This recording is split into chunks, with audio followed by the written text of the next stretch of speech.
Hello everyone and welcome to another video. In today's video, we're trying to find out if the old build is still effective with the slight cooldown changes on Volibear's E spell. Enjoy. Well, oddly enough, in this game, we're playing with a Camille, and usually Camille players are decent, especially if they opt out of not taking flash. Giving them early assistance can be really helpful later in the game, so I decided to lend a hand to this beloved ally. But sadly, after witnessing an invisible wall appear mid-fight, I started questioning my choice to queue up tonight. Sometimes, just the sight of these top laners can make you wonder about life itself. After that odd encounter in the top lane, I thought, you know what, we've got an Ahri.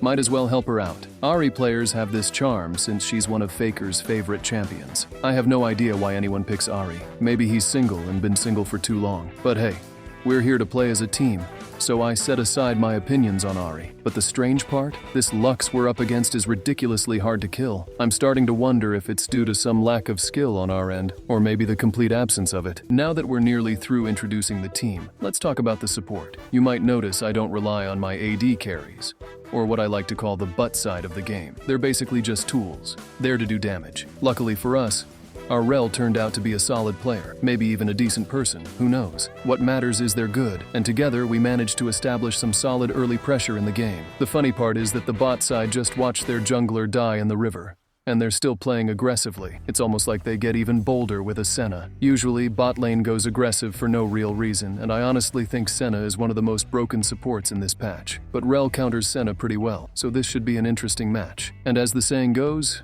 if it works once, it should work twice. The idea here is to completely ruin this bot side's lead and their over-aggressiveness against Ezreal and Rel. This way, Rel can be free to roam, and since Ezreal is such a safe ADC, we'll have the advantage in teamfights. My goal is to give them enough despair to throw them off their game. Even if we don't get kills, Ashe, being immobile, will be a lot less secure than usual, giving us more control over bot lane. Now, after camping bot side, they're strong, like an independent woman who's good at everything, except cooking. With them stable, it's time to shift focus to top and mainly mid. Here's my logic. If an ally is bad in the early game, they shouldn't still be bad by mid-game. At least that's the hope. I call this the lag effect. Imagine someone played a fantastic game recently, perfect score, and then jumps straight into a new one without a break. Chances are they'll play overly aggressive or even burnout. That's why early game errors can be overlooked.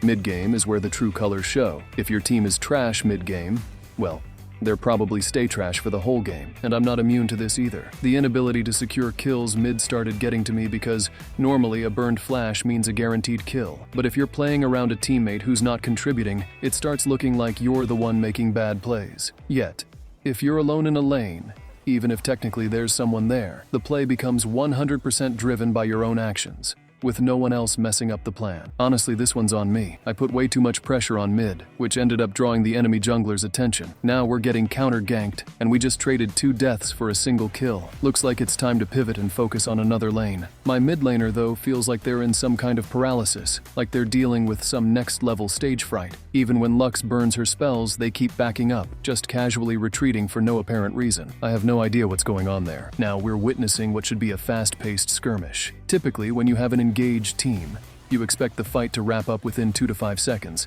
especially in the mid-game. But this time, it's dragging on way too long. I engaged once, backed off, then went in again, only to come back from Scuttle Crab and find the fight is still going. It's just wasting our time and resources at this point. We should have just backed off and left it behind.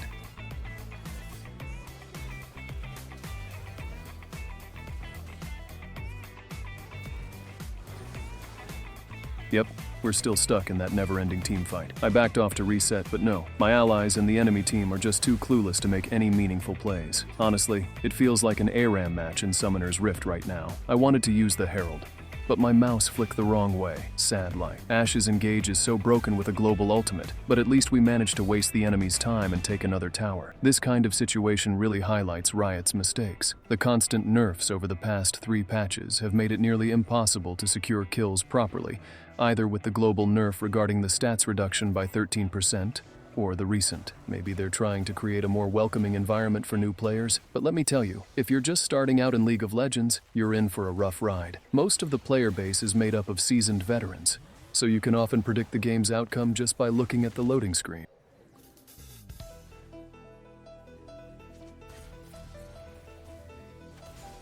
This is the part where the trolls reveal themselves. Everyone's playing worse than me, except for Ezreal, so he's the only one getting my respect. The others? Not so much. We had a good catch though, just at the wrong time, which turned into the perfect engage somehow. I got nuked, but it set up an ideal fight. In situations like this, if you're not in sync with your team, you'll keep dying for no reason. Now that we've taken down 4 of them, the correct play would be to push for objectives. Unfortunately, my team seems to be chasing for kills instead. I'll admit, I'm guilty of the same, still trying to hunt down Lux for what feels like the past 20 minutes. But staying focused is key. Overconfidence is the real enemy here. If we keep it in check, we'll be better off in these late-game fights.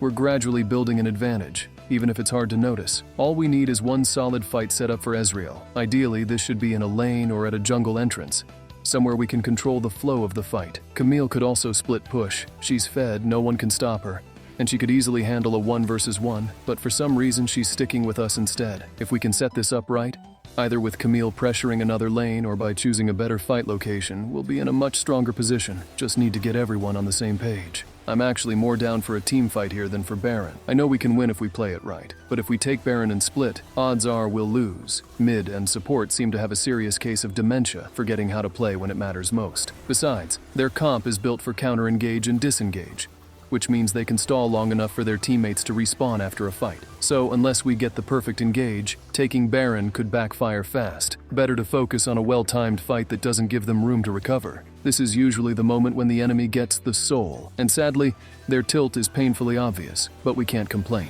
One thing to always remember, when there's no objective in the area, the support player should be out setting up vision. Unfortunately, support tends to be the role that attracts, let's say, less smart players. It's practically skill immune, so it often falls to the support to act as the team's brain, with enough mental energy left to lead while everyone else hyper-focuses on mechanics. But here's the irony, there's rarely any communication. Instead, it's full-throttle, brain-off gameplay, with support players often failing to play the one role where actual strategy and communication could shine.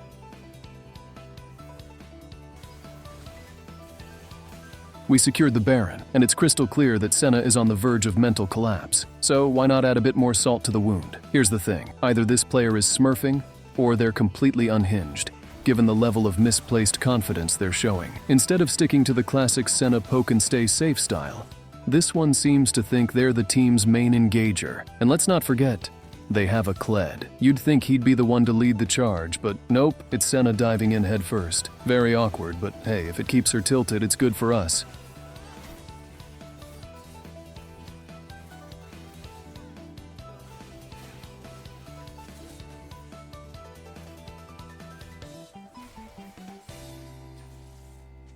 Oddly enough, clearing the wave against their composition is tougher than expected, even with just Lux holding them back. But it's fine. Right now, I'd say we've hit our first Super Saiyan form. If they're looking for a fight, we're more than ready to answer the call. At this stage, the play is all about timing our shields and picking fights we can slowly chip away at. I've realized that even with the nerfs, the more I engage, even in losing fights, the stronger I become. So, let them bring it. We're ready to grind it out.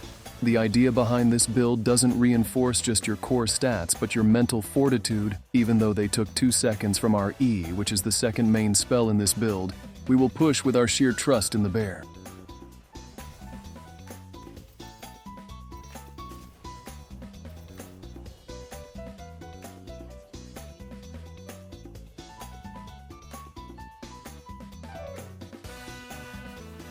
This time, with 3 engagers on our team, I'll be positioning myself to mess with the enemy carries instead of diving in right away. My plan is simple. I'll threaten and engage without actually committing, baiting them into burning their spells. From what we've seen in past fights, holding back can do wonders. Sometimes just running at someone in a straight line while saving your spells can force them into a panic zigzag, making them waste distance and lose their positioning advantage. It's all about patience, letting them dance around while we set up the perfect engage.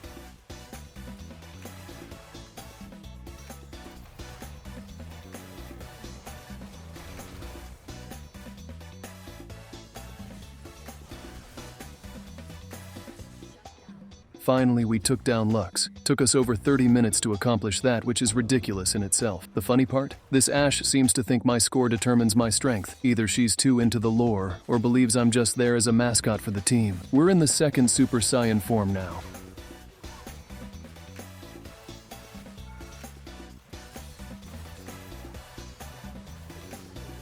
Senna, though, after watching her ADC get 2-tapped, still has the nerve to chase me down. This is where the blue jungle pet comes in clutch, giving me just the edge to keep the upper hand in this ridiculous chase.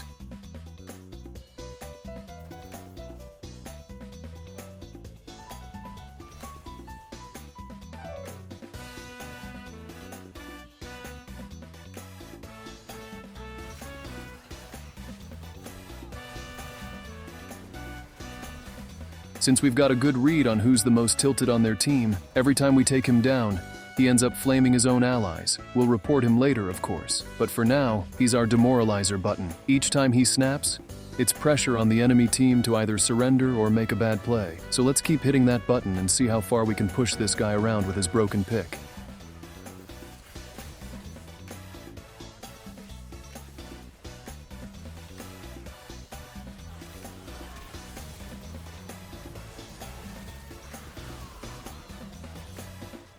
Well, to be honest with you guys, I don't think the nerfs hit that hard. The 2 seconds on the cooldown are noticeable in the early game, but once you get some items, it hardly matters. That's why I suggest the Volibear Dreadnought build, a setup where you become unkillable and deal massive damage as the game progresses. In long fights, the only thing to focus on is positioning and who's dishing out the damage.